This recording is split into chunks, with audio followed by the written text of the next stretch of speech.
Hi friends, welcome back to my ചേച്ചീസ് channel. മറന്നുപോയിട്ട് പറഞ്ഞതാണ്, ചേച്ചീൻ്റെ ചാനലാണ്. ഞാൻ എൻ്റെ ചാനലിൽ പറയുന്ന പോലെ മാറി പറഞ്ഞു പോണതാണ്. നമ്മൾ ഓരോ വയനാട്ടുകാർക്കും ചൂരൽമല മുണ്ടക്കൈ ദുരന്തത്തിനെ കുറിച്ചിട്ട് ഓരോ കാര്യങ്ങൾ പറയാനുണ്ടാവും. അതുപോലെ എനിക്ക് ഒരു കാര്യം പറയാനുണ്ട്. അതിൻ്റെ ഒരു ഓർമ്മ എന്നാണ്. ഞാൻ ഇപ്പോൾ 2-3 ദിവസം മുന്നേ, ഇപ്പോൾ ഇത്ര വലിയ ദുരന്തം നടന്ന കാര്യങ്ങളൊക്കെ നമ്മൾ മുന്നേ പറഞ്ഞതാണ്, നമ്മൾ അടുത്താണെന്നുള്ളൊക്കെ കാര്യം. അപ്പോൾ പിന്നെ 2-3 ദിവസം മുന്നേ ഞാൻ ന്യൂസിൽ ഒരു ഈ ദുരന്തത്തിൽ അകപ്പെട്ടു പോയ ഒരു കുമാർ വയനാട് എന്ന് പറഞ്ഞിട്ട് ഒരാളെ പറ്റിയിട്ട് ഞാൻ ന്യൂസിൽ കണ്ടു. ഞാൻ പറയട്ടെ, എന്നെ പറയാൻ അനുവദിക്കുമോ? പിന്നെ ഞാൻ പറയട്ടെ. കുമാർ എന്ന് പറഞ്ഞ ആളാണ്. അപ്പം ഞാൻ ഇങ്ങനെ ന്യൂസിൽ കണ്ടപ്പം കുമാറും ആ ദുരന്തത്തിൽ പെട്ടെന്ന് പറഞ്ഞിട്ട് ഹെഡിങ് ഇങ്ങനെ ഏഷ്യാനെറ്റ് ന്യൂസിലോ ഞാൻ കണ്ടു. അത് കണ്ട സമയത്ത് ശരിക്കും ഫുൾ ഷോക്കാണെങ്കിലും അത് കണ്ടപ്പോൾ എനിക്ക് ഒന്നുകൂടെ വിഷമമായി. ഞാൻ ആ മനുഷ്യനെ സത്യം പറഞ്ഞിട്ടുണ്ടെങ്കിൽ എൻ്റെ മൈൻഡിലുണ്ടായിരുന്നു, പക്ഷേ ഈ അപകടത്തിൽ പെട്ടിട്ടുണ്ടാവില്ല. ആ ഭാഗത്ത് ഇപ്പം അയാൾ താമസിക്കുന്നില്ല. മുന്നേ ഞാൻ അവിടെ ജനിച്ച് വളർന്ന ആളാണെന്ന് പറഞ്ഞിരുന്നു. അത് പറയട്ടെ, സസ്പെൻസ് പൊളിച്ചാൽ പിന്നെ എന്താ? പിന്നെ ഇല്ല, ഞാൻ ഇവിടെ തന്നെ പറയും. പിന്നെ അപ്പം അയാൾ പറഞ്ഞു, ഞാൻ അവിടെ അല്ല താമസിക്കുന്നത്. ഞാൻ താമസിക്കുന്നത് എന്നല്ല, ചേച്ചീൻ്റെ മൊത്തം ഫ്ലോയും പോക്കി. സോറി കേട്ടോ. ഞാൻ താമസിക്കുന്നത് പിന്നെ വേറൊരു സ്ഥലത്താണ്, ഞാൻ ജനിച്ച് വളർന്ന് അവിടെ എന്നൊക്കെ പറഞ്ഞിരുന്നു. അതെന്താന്ന് വെച്ചിട്ടുണ്ടെങ്കിൽ നമ്മളെ വീടിൻ്റെ അടുത്തൂടെ അയാൾ വന്നു. അപ്പോൾ വീടിൻ്റെ അടുത്തൂടെ വന്ന സമയത്ത് നമ്മളെ വീട്ടിലിങ്ങനെ അറിയാത്തൊരാൾ ആദ്യമായിട്ട് വന്ന് ബെല്ലടിച്ച് വാതിൽ തുറന്നെടുത്തപ്പോൾ എനിക്കൊരു പരിചയമില്ലാത്ത ഒരാൾ പെട്ടെന്ന് നമ്മളെ അടുത്ത് കയറി സംസാരിക്കുന്ന ഒരാൾ. അപ്പോൾ ഇയാൾ നമുക്കൊരാളെ വിശ്വസിക്കാൻ പറ്റാത്തതുകൊണ്ട് തന്നെ പേടിയായിരുന്നു. ഇത് ആരാ എന്താ അറിയില്ല. അപ്പോൾ ഞാൻ ചേച്ചി എവിടുന്നാണ് വരുന്നത്?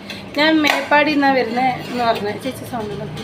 മേപ്പാടി നിന്നാണ് വരുന്നതെന്ന് പറഞ്ഞു. അപ്പോൾ മേപ്പാടി എവിടുന്നാന്ന് ചോദിച്ചപ്പോൾ ഞാൻ പുത്തുമല ഭാഗത്തു നിന്നാന്ന് പറഞ്ഞു. അപ്പോൾ പുത്തുമല എന്ന് പറയുമ്പോൾ നമുക്ക് ഫസ്റ്റ് സ്ട്രൈക്ക് ചെയ്യുന്നൊരു കാര്യം എന്ന് വെച്ചിട്ടുണ്ടെങ്കിൽ പുത്തുമല ദുരന്തം നടന്ന മേഖലയാണല്ലോ. അപ്പോൾ അത് ശരി, നിങ്ങളന്ന് പുത്തുമല ഉരുൾപൊട്ടലൊക്കെ ഉണ്ടായ സമയത്ത് അവിടെയായിരുന്നു. അപ്പോൾ അവിടെ ഇപ്പോൾ മാറി താമസിച്ച് ഞാൻ അപ്പോൾ തമിഴ് കലർന്ന ഒരു മലയാളമാട്ടോ. അപ്പോൾ നിങ്ങൾ ഇവിടുത്തുകാരൻ തന്നെയാണ്, ഞാൻ ഇവിടെ ജനിച്ച് വളർന്നത് തന്നെയാണ് എന്നൊക്കെ പറഞ്ഞു. അപ്പോൾ ശരി, അവിടുത്തെ കുറേ വിശേഷങ്ങളൊക്കെ അയാൾ പറഞ്ഞു.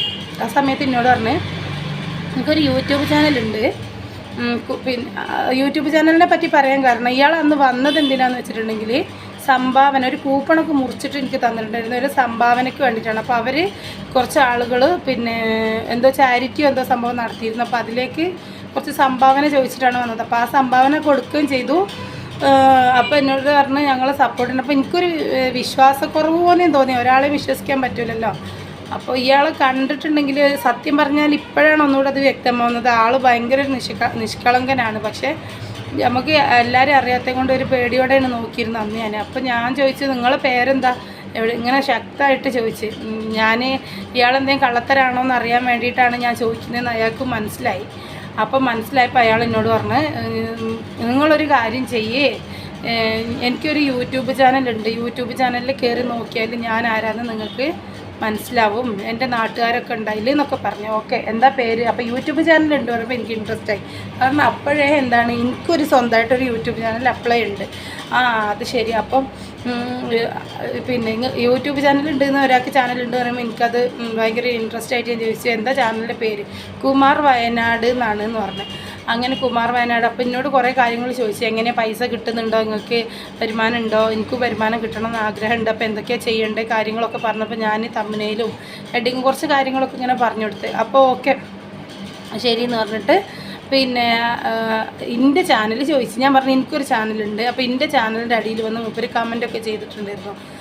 അങ്ങനെ വീഡിയോ ഒക്കെ കണ്ട് പിന്നെ ഞാനും മൂപ്പരെ വീഡിയോ ഒക്കെ കണ്ട് പിന്നെ നമ്മളിങ്ങനെ വീഡിയോ ഇടുന്നത് എനിക്ക് നോട്ടിഫിക്കേഷൻ വരലുണ്ട്. ചില സമയത്ത് കാണും, ഞാൻ ചില സമയത്ത് കാണില്ല. അങ്ങനെയായിരുന്നു. അങ്ങനെ പിന്നെ കുറേ ദിവസം കഴിഞ്ഞിട്ട് പിന്നെ ആ ആളെ കുറച്ച് ഇങ്ങനെ ഒരാളുണ്ട്, വ്ളോഗറാണ് എന്നുള്ള അത് മൈൻഡിലുണ്ട്. കാരണം നോട്ടിഫിക്കേഷൻ ഇടയ്ക്കിടയ്ക്ക് വരും.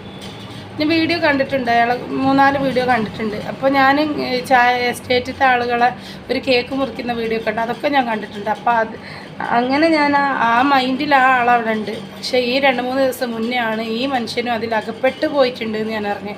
അന്ന് പറഞ്ഞപ്പോൾ ഇപ്പം മനസ്സിലായത് കുറച്ചും കൂടെ വ്യക്തമായിട്ട്. അന്ന് പറഞ്ഞത് ഞാൻ എവിടെ താമസിക്കുന്നത് ചോദിച്ചപ്പോൾ പുത്തുമലുള്ള ആളായിരുന്നു. അപ്പോൾ നിങ്ങൾ ഈ സംസാരം കേട്ടപ്പോഴേ മലയാളി അല്ല തോന്നിയപ്പോൾ പറഞ്ഞു അല്ല ഞാൻ ഇവിടെ തന്നെ ജനിച്ച് വളർന്നതാണ്.